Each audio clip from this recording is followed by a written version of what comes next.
Hey guys, welcome back to my YouTube channel.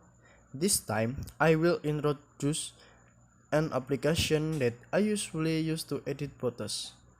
This application is called Adobe Photoshop Lightroom. You can get it from Google or you can download in the Play Store. I'm using the Xiaomi Redmi Note 7 device which I use for everyday life. Okay, let's just open for initial display like this.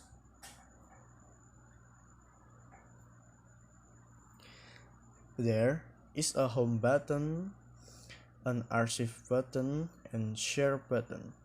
Next, we will edit photo by clicking the button on the image. Then we select the photo that we will edit.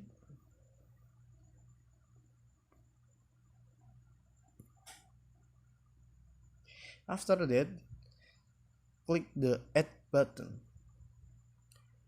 Then we click on the table of all photos. Look for the photo that we selected earlier.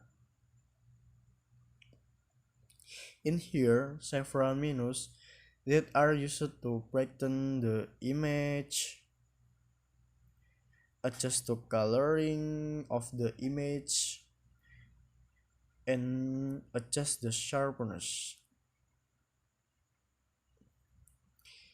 That's all I can explain. Thank you for watching and bye bye.